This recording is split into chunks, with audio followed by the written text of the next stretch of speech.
என் பிரியமே, என் பிரியமே, நீ திர்சாவை போல சௌந்தரியமும் எருசலேமை போல வடிவமும் கொடிகள் பறக்கும் படையைப் போல் கெடியுமானவள். கிறிஸ்துவானவர் தம்முடைய மணவாட்டியிடம் திரும்பி வருகிறார். அவளிடத்தில் கிருபையுள்ள வார்த்தைகளை பேசுகிறார். தாம் கதவை தட்டிய போது மணவாட்டி கதவை திறக்காமல் தூங்கிய தப்பிதத்தை கிறிஸ்துவானவர் கிருபையாய் மன்னிக்கிறார்.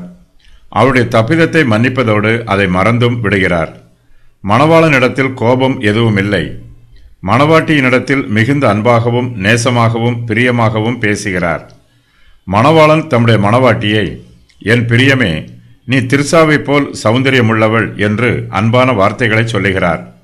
திர்சா என்பது மனாசே கோத்திரத்தில் உள்ள ஒரு பட்டணம். இந்த பெயருக்கு சந்தோஷம், நேர்த்தியானது, பேரின்பம் என்று பொருள் சொல்லலாம். மணவாளன் மணவாட்டியை திர்சாவை போன்றவள் என்று சொன்ன பின்பு நீ எருசலேமை போல் வடிவமுள்ளவள் என்றும் சொல்லுகிறார். எருசலேம் இசை வினைப்பான நகரமாக கட்டப்பட்டிருக்கிறது. சாலமோன் இந்த நகரத்தை கட்டி அதை அழகுபடுத்தி இருக்கிறார். இசைவாகவும் இணைப்பாகவும் நேர்த்தியாகவும் இந்த பட்டணத்தை கட்டியிருக்கிறார். எருசலேம் தேவனுடைய பரிசுத்தமான நகரம். இதன் பரிசுத்தமே அந்த நகரத்திற்கு பிரதான அழகு. தேவனாகிய கர்த்தர் தம்முடைய சபையை எருசலேம் நகரத்தோடு ஒப்பிட்டு சொல்லுகிறார். சுவிசேஷ சபையானது மேலான எருசலேமை போலவும் பரம எருசலேமை போலவும் இருக்கிறது. மேலான எருசலேமோ சுயாதீனம் உள்ளவள். அவளே நம் எல்லோருக்கும் தாயானவள். கலாத்தியர் 4:26.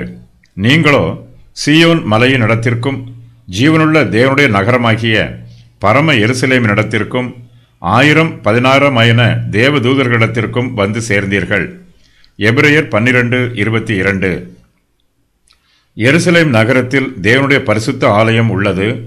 மணவாட்டி எருசலேமை போல் வடிவம் உள்ளவளாக அழகாக இருக்கிறாள்.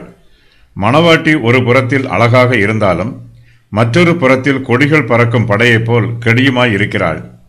சேனைகள் கொடிகளோடு படையெடுத்து வருவது போல பார்வைக்கு பயங்கரமாகவும் இருக்கிறாள்.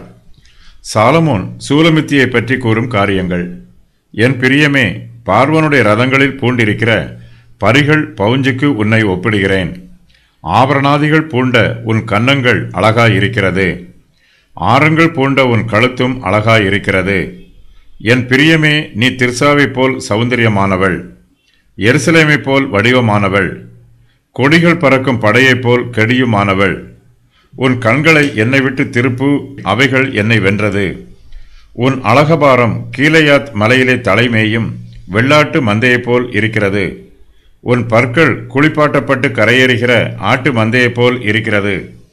உன் பற்களில் ஒன்றானாலும் மலடாயிராமல் இரட்டை குட்டி ஈன்ற ஆட்டு மந்தையைப் போல் இருக்கிறது. உன் முக்காட்டின் நடுவே உன் கன்னங்கள் வெடித்த மாதளம் போல் இருக்கிறது. ராஜஸ்திரீகள் 60 பேரும் மறுமனையாட்டிகள் 80 பேரும் உண்டு. கன்னியருக்கு தொகையில்லை. இவர்கள் எல்லோரையும் விட நீ அழகானவள்.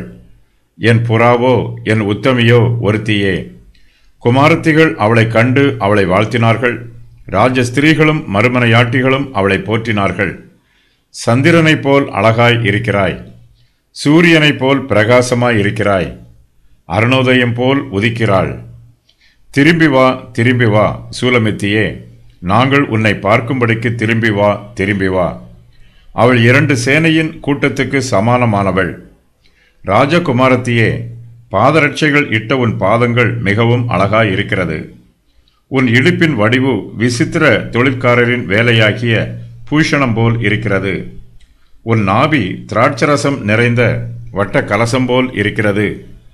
உன் வயிறு லீலி புஷ்பங்கள் சூழ்ந்த கோதுமை அம்பாரம் போல் இருக்கிறது. உன் 2 ஸ்தனங்களும் வெளிமான்களின் இரட்டை குட்டிகளுக்கு சமானமாயிருக்கிறது.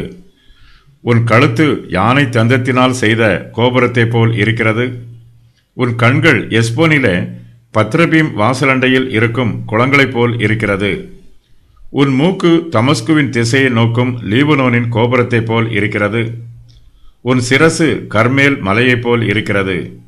உன் தலைமயிர் இரத்தாம்பர மயமாய் இருக்கிறது. ராஜா நடைக்காவணங்களில் மயங்கி நிற்கிறார். மன மகிழ்ச்சியை உண்டாக்கும் என் பிரியமே, நீ எவ்வளவு ரூபவதி, நீ எவ்வளவு இன்பமுள்ளவள். உன் உயரம் பனைமரத் தொழுங்கு போல இருக்கிறது.